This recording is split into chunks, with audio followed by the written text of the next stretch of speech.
하늘 가는 밝은 길이 4권 6번째 시간입니다.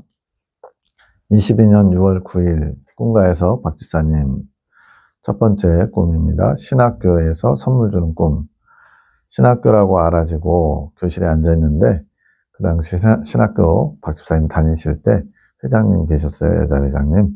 그분이 나타나셔서 이 땡땡 고사님에게 선물을 사서 줘야 된다고 이야기하면서 각자 한 사람당 3만 원씩 걷겠다고 말함. 예, 직장인도 아니고 신학생들은 대부분 다 이제 가난하죠. 예, 돈이 넘쳐나는 신학생은 거의 없죠. 가난하니까 주님을 더 원하고 찾겠죠. 근데 한 사람당 3만 원씩 꽤 부담스럽습니다.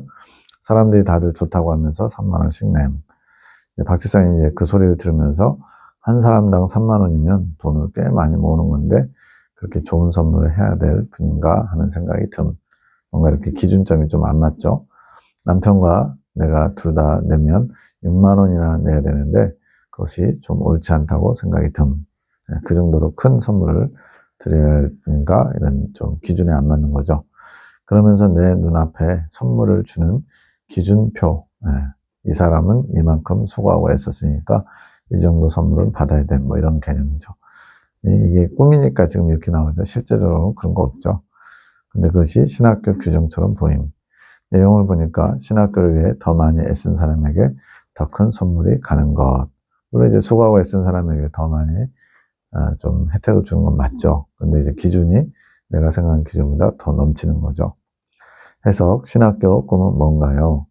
나의 신학교에 대해서 알려주마. 주님은 항상 나의 영혼, 나의 신학교. 다 주님의 것이니까 주님이 아끼시고 사랑하는 대상으로 이렇게 표현하시는 거예요. 지금 마음이 교만해져 있단다. 신학교도 그렇고 그 신학교를 대표하는 회장님도 그렇고 김하고님을 가리키는 표현. 나의 사랑을 입을 마음보다 주님의 사랑을 구하는 마음보다 자신이 가진 기준에 만족하면서 그것을 즐기고 있는 것이란다. 회장이라는 직분이 주어졌으니까 그 회장으로서 결정 내릴 수 있는 권한이 있잖아요. 그거를 이제 은근히 자기 만족으로 취하는 거죠.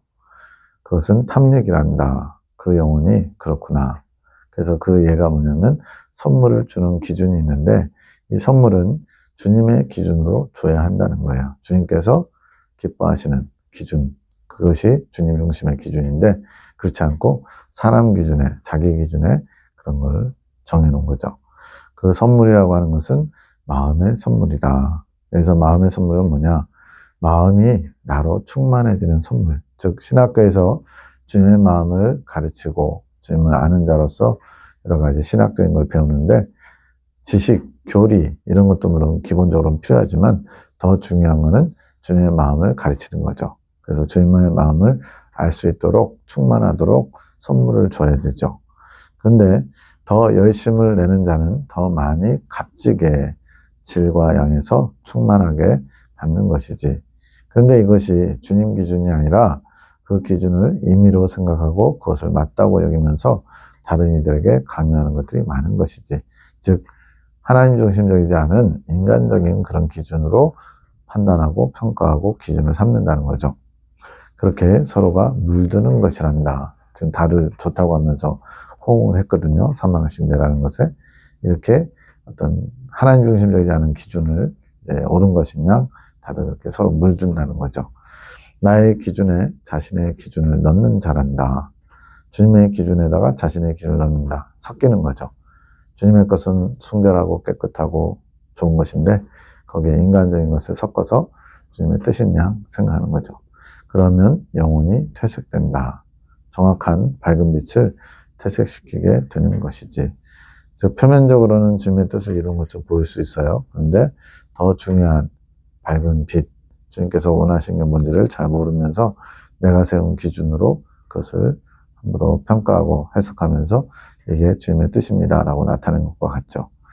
가장 어리석은 것이 자신은 나를 안다. 그래서 나는 예수님이에요. 예수님을 안다고 생각하는. 내가 이제 신앙을 했으니까 또 오랫동안 신앙생활을 하면서 주님은 이런 분이야라고 스스로 이제 하나님을 아는 자처럼 여기는 마음이죠.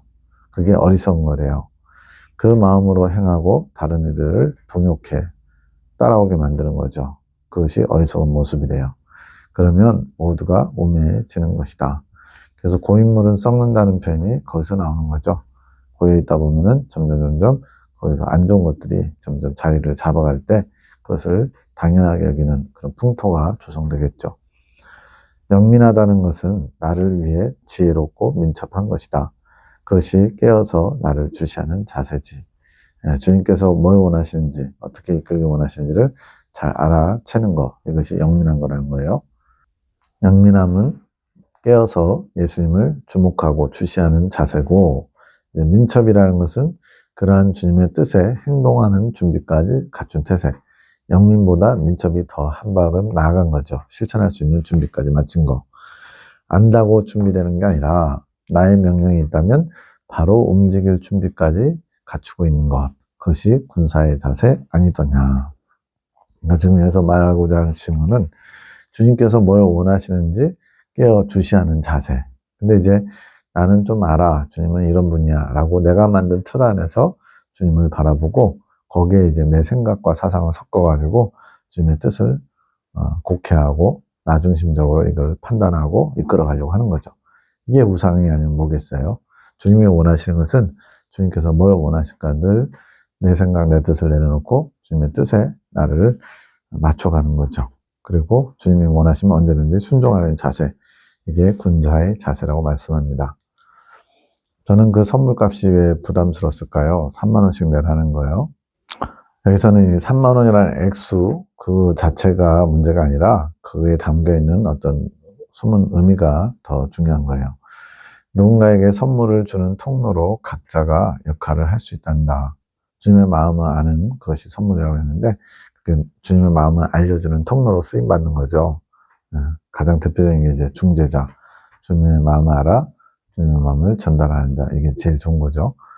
나의 은혜를 전달하는 통로지. 그런데 그 통로 역할을 하는 주체가 자신이라 여긴다. 내가 그것을 주도권을 가지고 뭔가 하려고 하는. 내 안에 계신 성령님께서 주도권을 가지고 이끌어 가셔야 되는데 내가 결정하고 내가 판단하고 내가 이것이 옳다 여기는 것을 다른 사람들에게도 강요하고 이런 주체가 스스로라고 여기는 자가 김집사고 그에게 영향을 받는 무리가 다른 신학생들이지. 그래서 핵심이 뭐냐면 주님이 중심에 주님이 주체해야 되는데 그렇지 못하고 있다는 거죠. 인간적인 인본적인 것이 지금 끼어 있다는 거죠. 그리고 너는 나의 기준으로 그 값을 판가름해 보는 것이라. 주님 기준으로 그것이 정당한가? 그분에게 그만큼 큰 많은 액수로 선물하는 것이 맞나? 이런 것들이 안 맞다고 느끼는 거죠. 값어치에 대해 판가름하는 것.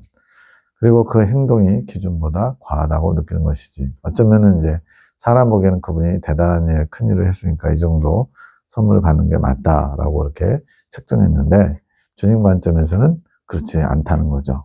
과하다는 거죠. 사람 보기에는 많은 일, 대단한 일을 한 것 같지만 주님 보시기에는 아닌 것일 수 있죠. 내가 원하는 만큼만 은혜의 통로로서 역할을 하려는 것이란다. 내 생각, 내 뜻 내려놓고 주님께서 원하는 기준, 가치를 가지고 일하려고 하는 통로의 자세. 그게 지금 박 집사님의 자세죠. 근데 이 김 회장에게 그러한 교만의 마음이 싹 트고 있단다. 본인의 기준이 주님의 기준이냐? 그렇게 이제 내 뜻이 곧 주님의 뜻 이런 식으로 하는 마음. 그게 지금 충만한 건 아니고 싹 트고 있다. 시작점이라는 거죠. 김 집사에게 참으로 안타까운 일이지. 나를 사랑하는 마음이 커지면 범하기 쉬운 것이다. 사랑하는 마음이 커지는데 왜 뭔가 문제가 생기느냐? 주님을 사랑하는 그 열심으로 말미암아 사도 바울도 그렇죠. 하나님을 위한다는 명목하에 유대교를 지킨다는 명목하에 주님을 핍박하는 자, 주님의 믿는 자들을 잡아들이고 죽이는 일을 앞장서 하잖아요. 그와 같은 거죠. 이렇게 주님을 사랑하는 마음이 커지면 범하기 쉬운 거, 기준을 잘못 잡았죠. 그러니 그녀를 위해 기도해 주거라. 나의 양이 교만의 길로 빠져서 마귀에게 속한 길을 가지 않도록 중보해 주거라. 지금 문제가 있다고 하면서도 나의 양 이렇게 표현하시잖아요. 주님의 마음이 어떤지 알겠죠. 우리가 자식이 잘못을 저질렀을 때 그 한 가지 잘못 때문에 자식을 버리지 못하는 것처럼 주님은 끝까지 붙들어 주시려고 하죠. 하늘 군대와 나의 사도들이 해다오. 기도의 날수 며칠 동안 할 것인지는 에녹이 알아가거라. 아울러 나의 말 계시가 뿌려질 신학교를 위해서 기도해 주거라. 영혼들의 마음밭이 준비될 수 있도록 기도해 주거라. 때가 임박하다. 주님은 계속 때가 급하다, 임박하다 그러는데 우리는 2000년 전에도 곧 오신다고 그랬고 지금도 그때나 뭐가 달라 이러면서 베드로서에 나오죠. 말세에 기록하는 자들이 있어서 옛 하늘 옛 땅 그대로 있다. 근데 무슨 뭐 심판이냐 이런 것처럼 그런 시대에 살고 있어요. 나의 뜻이 온 천하에 뿌려질 것이니라. 여기서 나의 뜻은 여기 이 창조계시에 담겨있는 주님의 마음, 물론 이 창조계시 책자가 다른 사람들에게도 전달되는 것도 의미하지만 이런 형태가 아닌 다른 형태로도 어쨌든 주님의 마음, 주님의 뜻을 알아가는 것이 온 천하의 마지막 때 주님의 마지막 늦은 비의 은혜로 허락하셔서 주님의 마음을 아는 자들이 많이 생겨날 것을 지금 말씀하시는 것 같아요. 그들이 나를 야박하다 말할 수 없도록 하나님 누구에게는 은총을 베푸시고 누구에게는 은총을 왜 안 베푸십니까? 이런 식으로 편애한다 이런 소리를 하지 못하도록 내 은혜의 때를 먼저 줄 것이니라. 하나님 너무하세요. 왜 전에는 은혜를 많이 주시더니 요즘 안 주시나요? 이런 것처럼 핑계댈 수 없도록 은혜의 때를 먼저 허락하신대요. 그것을 거부한 자들은 그 대가를 치러야지. 환난을 받는 거. 대환난에 들어가는 이유는 뭐예요? 하나님께서 원하시는 연단의 분량이 있는데 교회 시대 동안에 다 마치지 못하면 대환난에 들어가야 되죠. 그래서 주님께서 은혜를 베푸셨는데 그 은혜를 받지 못하면 거부하면 대환난에 들어가서라도 그것조차도 이제 은혜죠. 하나님께서 어떻게 해서든지 대환난의 어려움 속에서라도 환경을 통해서라도 주님 앞에 나올 수 있도록 이끌어 가시는 거죠. 그것이 나의 공의이고 사랑이란다. 공의와 사랑은 동전의 앞뒷면과 같이 같은 거예요. 모양이 다른 거지 다 사랑을 바탕으로 하고 있습니다.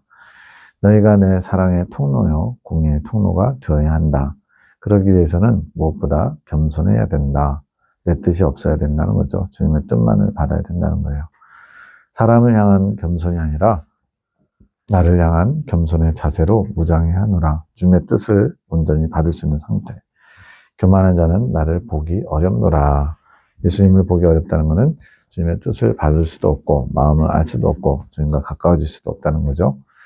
그래서 이제 박 지사님 생각에 이게 하나의 과정인 것 같아서 김 지사님이 어떤 단계를 지나가고 계시나 영적 성장을 말하는 거예요. 그렇게 생각하니까 김 집사의 영적 성장이 어딘지는 알려고 하지 마라. 네가 알 필요 없다는 거예요. 그 영혼이 어디에 있는지보다 너희가 사용됨을 기뻐하거라. 주님께서 이렇게 어떤 주님의 뜻에서 어긋나는 길을 가려고 하는 사람을 상태를 알게 하시고 진단하시고 또 도울 수 있는 방법으로 기도하게 하시는 거 이런 것에 감사하는 거죠. 내가 알려주는 것만 알면 된다. 이 궁금쟁이야 하하. 저는 더 호기심이 많아가지고 호기심 천궁이라는 별명도 있는데 어쨌든 주님이 일하시는 것에서 핵심이 뭔지를 잘 알면 되죠. 더도 말고 덜도 말고 딱 내가 원하는 만큼만 하면 되는 것이다. 그게 지혜로운 거죠. 두 번째, 화장실 남자 꿈. 수련회에 참석한 것 같은데 내가 화장실을 좀 사용하려고 하는데 어떤 남자가 화장실을 안내해 줍니다. 그 남자를 따라가는데 남자의 가족들도 보이고 아내도 보이고 나름대로 뭐 가족을 이루고 있는 남자분인데 그들을 지나서 남자가 안내해준 화장실에 들어가게 돼요. 욕실과 같이 사용하는 화장실, 샤워기가 있는 화장실이죠. 깨끗했대요. 지저분하지 않고 전반적으로 청결한데 물건들이 좀 어수선하게 널려있고 빨래도 걸려있고 다용도로 쓰는 것처럼 그러면서 남자가 화장실을 사용하고 다른 데 가지 말고 자신의 화장실에서 자라고 이야기함. 현실에서 맞지 않는 건데 자신의 화장실에서 자라고까지 좋게 말하면 배려고 안 좋게 말하면 뭔가 자신의 틀 안에 가두려고 하는 거죠. 내가 어떻게 화장실에서 자냐고 물으니까 남자가 화장실 한켠에 이불을 깔아놓고 잠자리를 마련해 놓았다고 함. 손님 대접도 화장실에다 하진 않죠. 아무리 여러 가지로 상황이 안 좋아도. 자면 잘 수 있을 정도로 나름 안락하게 꾸몄지만 내가 탐탁지 않음. 잠자리 자체가 불편한 건 아닌데 화장실에서 자기 하는 것이 불편한 거죠. 그러면서 알아지는 것이 이 남자가 나에게 화장실을 주면서 허락해 주면서 기회를 받다가 나와 잠자리를 하고 싶어 한다는 것이 알아진 사심이 있는 거죠. 내가 남자를 따돌려서 따돌리고 이 화장실에서 나가야겠다고 생각하면서 꿈이 끝남. 해석. 자신의 욕실을 사용하라고 하는 남자 꿈은 무엇인가요? 이것은 너를 소유하고 싶은 남자다. 자신의 해갈의 장소에 너를 가두고 소유하고 싶은 자이지. 이게 무슨 어떤 육체적인 관계, 그거보다도. 여기서 박민현 지사님은 꿈의 계시를 풀고 있잖아요. 계시를 상징하는 거예요. 즉, 계시를 가지고자 하는 자, 자신의 어떤 소유 아래 두고 싶은 자라는 거죠. 사심이 있는 자죠. 그것은 겸손의 마음이 아니니라. 왜냐하면 주님이 이끄신 대로 내가 맞춰가야 되는데 내가 원하는 것에 계시를 두려고 하는 거죠. 나의 지식을, 계시가 그 남자에게는 지식처럼, 지식이라는 건 이제 아는 것에 초점이 있는 거죠. 뭔가 가지고 있는 거. 근데 그러한 지식을 그가 소유하고 있다고 해서 생명이 나타나는 것은, 생명의 능력이 나타나는 것은 아니란다.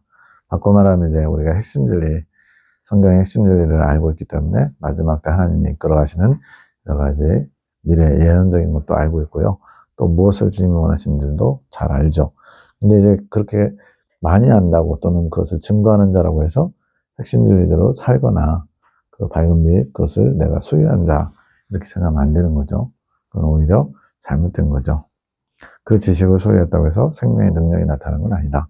예수님에 대해서 성경 66권을 주주주 외운다고 해서 믿음이 좋은 게 아닌 거랑 같은 거죠. 죽은 지식이 되는 것이지, 살아 운동력이 있지 않은 그냥 지식으로 자랑하고자 나의 소유 삼고자 하는 것이지. 그러나 그것을 소유함으로써 자신의 만족을 얻으려고 하는 것이라. 예를 들어 40일 금식한 사람은 그게 하나의 소유가 되겠죠. 왜냐하면 20일, 10일, 때로는 열흘도 금식 못하는 사람을 보면 얼마나 우습겠어요. 자신의 입장에서는. 겉으로는 표현 안 해도 속으로는 비웃는 마음, 하찮게 여기는 마음, 그런 마음들이 있을 수 있죠. 그런 식으로 뭔가를 가지고 있다는 것으로 자기 만족을 얻으려고 하는 것이다. 화장실도 그런 대로 정리되어 있고 나름 빨래도 해놓고 하지. 그런 상황에서 그의 마음 한켠에 너의 침실을 만들어 준 것이라. 나름대로 영적으로 열심을 냈다는 거예요. 화장실도 정리되어 있고 빨래도 하고 씻기도 하고 열심히 영적으로 달려왔다면 달려온 사람이죠.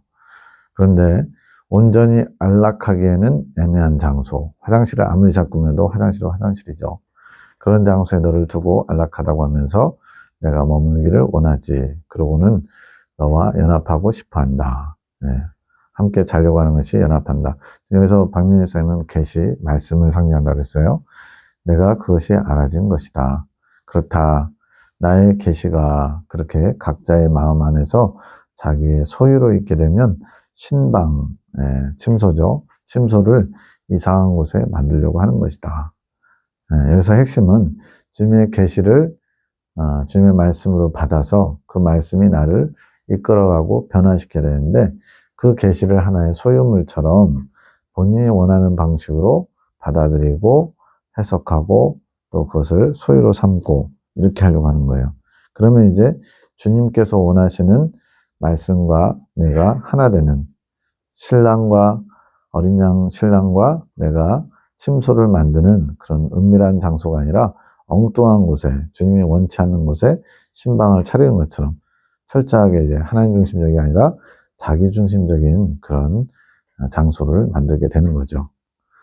이처럼 계시, 내가 뜻대로 인도해주는 살아있는 말, 그때그때 상황 속에서 하나님이 어떻게 하라고 인도해 주시는 말씀이 자신을 이끌어가야 되는데 그게 아니라 겸손한 마음의 상태가 아니기 때문에 그렇죠. 자신의 통치 아래, 자신의 어떤 그 주권 아래 만족을 위한 하나의 소유물로 삼으려고 하는 것이지. 물론 영적인 열심은 있어요. 근데 그 영적인 열심이 하나님 중심적이지 않기 때문에 주님의 말씀조차도 내가 원하는 대로 재단하려고 하는 거죠. 이 말씀은 나한테 딱 맞아. 이거는 내가 받아들여. 저 말씀은 좀 별로 내키지 않는데 좀 제거해. 이런 식으로. 그게 소유물이 되는 거죠. 그러면 나의 말은, 계시는 그것을 거부할 것이란다. 주님의 말씀은 온전한 것인데 사람 기준으로 재단하면 안 되잖아요. 그와 연합을 이룰 수 없지. 그의 화장실을 이용할 수는 있겠지만, 그래서 화장실 이용하는 것은 그의 마음 안에 잠시 머물 수는 있겠지만 그 계시가 살아운동력 있는 것인데 가둬놓으려고 하니까요. 잠깐은 갇힌 것처럼 그렇게 머물 수 있지만 결국은 불편해서 뛰쳐나가겠죠. 영원히 하나 될 수는 없는 것이란다. 그는 나와의 신방을 내가 원하는 곳이 아니라 주님께서 원하시는 곳에 신방이 만들어져야 되는데 본인이 모든 것을 주도하고 주관하면서 본인이 원하는 그런 침소를 만들려고 하는 거니까 다른 곳에 만들려는 자리이지. 내가 어찌 그의 해갈의 장소에 소유물로만 있을 수 있겠느냐. 이거는 이제 주님을 말 그대로 변형시키는 거죠. 하나님은 이런 분이야 라고 해놓고는 주님이 가둬놓은 틀 안에 가둬놓고 하나님은 네모난 분, 하나님은 세모난 분, 하나님은 동그래야 돼. 이런 식으로 하는 것은 성경은 우상이라고 말합니다. 진정한 하나님의 모습이 아니죠. 그것은 교만이고 그 영혼은 경솔한 것이다. 그런 자는 나를 제대로 대우하지 못하는 자니라. 자기의 소유로 주님을 이용하려고 하는 자. 많은 이제 큰 교회 목사님들이 주님의 이름을 가지고 자신의 뜻을 관철시키고 자신의 욕심을 채우려고 하는 모습들이 있죠. 다 그런 건 아니지만 그러한 자세를 가진 자는 이긴 자의 길을 가기 어렵다. 이긴 자의 길을 알고 철저하게 자기 부정, 자기 부인, 자기 생각과 감정과 의지를 주님께 철저하게 맞춰야 되는데 오히려 지금 반대로 가고 있죠. 그런 사람들이 허다하다. 나를 자신의 욕심으로 소유하려는 것이지. 그것은 생명이 없게 만드는 것이다. 주님을 가둬놓고는 주님 마음껏 일하세요. 그러면 일할 수 있나요? 나와 단절되는 것과 같은 것. 여기서 단절은 근원적인 단절. 생명을 먹을 수 없는 상태로 계속 있는 것이 단절된 것. 생명력이 있는 말씀인데 그 생명력을 가둬버림으로써 생명력을 잃어버리게 만든 것과 같죠. 그렇게 되면 진정한 생명을 잃어버리면 아주 문제가 심각해지는 거죠. 그런 영혼들에게 너희의 양식이 되는 말이 도움이 될 것이니라. 내가 그러고 있다는 것을 모르고 그렇게 하는 사람도 있을 수 있잖아요. 그럴 때는 하나의 가이드가 되겠죠. 안내자가 될 수 있겠죠. 그러니 너희는 많은 영혼들의 해방을 위해 본인 스스로가 알지도 못하고 그렇게 자기 욕심을 쫓아가는 그런 사람들을 바른 길로 이끌기 위해 스스로 더 정진해야 할 것이니라. 능력을 갖춰야 그 말씀이 살아운동에 있어서 그런 영혼들의 그런 갇혀있는 것들을 깨뜨릴 수 있는 거죠. 나의 뜻을, 나의 보화를 캐내는 전문가가 되는 것이지. 한 번 묵상을 하면 주님 이 말씀은 어떤 의미인가요? 딱 묵상하면 그냥 보화가 우수수 막 캐내지는 노다지 금맥 발견하면 노다지 발견했다 그러죠. 그렇게 캐내지는 능력자가 되어라. 주님은 그렇게 이끌어 주실 수 있죠. 내가 그리 되기를 축복하노라. 나는 줄 것이 무궁무진한 자니라. 주실 분은 준비되어 있는데 받을 자들이 준비되지 못해서 받는 방법을 몰라서 캐내가지 못하는 거, 이것이 주님의 안타까움이라고 하셨거든요. 6시 23분, 나의 의지는 내가 하려고 하는 것은 고집. 내가 주도권을 가지고 뭔가를 주도해서 하려고 하는 건 고집적인 모습이고요. 나의 옳음, 내가 옳다고 주장하는 거, 이것은 아집이래요. 고집과 아집은 서로 밀접하죠. 내가 중심이고 내가 옳아. 그러면 다른 것은 받아들이기 어렵겠죠. 다른 사람의 의견이나 또 주님의 뜻마저도 내 뜻에 맞추려고 꺾어버리려고 하겠죠. 밤기도 저희 가정을 위한 기도. 하늘군대 에녹자매 주님 김목사님 가정을 위해 기도합니다. 주여 인도하여 주옵소서. 그 가정을 새롭게 하시기 위하여 기도하게 하심을 감사드립니다. 주여 속속들이 알게 하시고 그 가정에 묶인 모든 악한 것들을 풀게 하셔서 오직 주님으로 기뻐하며 감사가 나오는 가정이 되게 하소서. 저와 집사람이 이제 상주에 이제 말씀을 전하러 2번 내려가면서 주님께서 저희 가정에 이제 일하시기 시작하신 거예요. 오랫동안 이제 교회에 개척하고 한 10년 정도 집사람과 성도들과의 그런 관계에서 문제가 있어서 저는 이제 중재 역할을 하다가 다 지쳐가지고 이제 서로 대면 하면서 그냥 어쩔 수 없이 그냥 가족이지만 그냥 서로 이렇게 약한 부분, 아픈 부분 건드리지 않고 그냥 대면하게 살아가는 그런 상태였거든요. 그래서 주님이 이제 그 문제를 안타까워하시면서 가정의 회복을 놓고 기도하게 하신 겁니다. 주님의 마음을 또 주님의 뜻을 알게 하소서. 새롭게 하시기 위하여 일하심을 감사드립니다. 주여 인도하여 주옵소서. 이렇게 에녹자매 기도하니까 내 딸아, 내가 사랑하는 나의 아들, 딸들이다. 내가 너무나 기뻐하고 기뻐했던 나의 아들, 딸들이다. 하지만 그들 마음에 상처가 깊구나. 서로 생채기를 내고 있으면서도 그걸 풀고자 하지 않는 거죠. 서로를 향한 상처에 골이 깊어 서로에 대해 신뢰가 무너져 버렸구나. 나는 그것이 너무나 마음이 아프단다. 이게 부모의 마음이죠. 자녀가 이혼하고 또 자녀가 계속 어떤 아픔 속에 서로 미워하고 이러면 굉장히 부모의 마음은 아프겠죠. 그 상처로 인하여 나에게 더 나아오지 못하고 있는 것이 나의 큰 고통인 것이다. 그 상처에 매여가지고요. 풀지 못하고 이러지도 저러지도 못하면서 주님께로도 더 가까이 나가지 못하는 그런 상황인 거죠. 그러니까 복된 가정이어야 되는데 주님께서 맺어주신 서로 인연, 배필로서 도움을 줘야 되는데 서로 걸림돌이 되고 있는 거죠. 각자가 서로에게 빛이 되어주지 못하므로 나와의 관계 또한 점점 힘을 잃어간 것이라. 내가 그 마음의 상처를 치유하고 싶구나. 주여 치유하소서. 주님의 안타까움을 알게 하소서. 주님 마음이 답답합니다. 이것이 주님의 마음이면서 또한 그분들의 마음입니다. 지금 중재자로서 기도하기 때문에 주님의 마음도 알고 또 기도 대상인 저희들의 마음도 느끼는데 양쪽 다 답답한 거예요. 뭔가 해가를 이루지 못하는 모습이죠. 주여 주님으로 인한 기쁨이 되게 하소서. 주님 또한 기쁨을 되찾으시고 목사님의 가정 또한 주님으로 인해 기쁨을 되찾으셔서 주님으로 하나 되어 주님을 향해 더욱 힘써 열심히 달려가게 하소서. 이렇게 주님의 마음을 받아서 화답하며 기도하면 주님께서 들어주지 않으실 리가 없죠. 왜? 주님의 뜻이니까. 주님의 뜻대로 구한 것은 다 응답받게 돼 있습니다. 이러한 기도로 저희 가정이 지금은 회복돼서 함께 열심히 영적으로 달려가고 있죠. 주여 위로 받으소서. 저희의 기도를 통하여 주님께서 위로 받으시며 그 가정을 향하신 주님의 기쁜 계획을 이루어 가소서. 주의 치유는 이루어질지어다. 선포하게끔 할 때만 선포하라고 하니까 에녹자매가 지금 주님이 선포할 마음을 주신 거죠. 아멘. 주님 일으키소서. 주님께서 일으키실 것입니다. 주여 저희의 기도를 받으시고 기쁨으로 일하시옵소서. 주님의 평화와 주님의 기쁨이 날마다 넘치는 가정이 되게 하시며 날마다 주님을 향한 찬송과 고백이 그 가정의 입술의 고백이 되게 하소서. 3년이 지난 지금 이것이 이루어지고 있습니다. 가정을 향하신 주님의 뜻이 이루어질지어다. 아멘.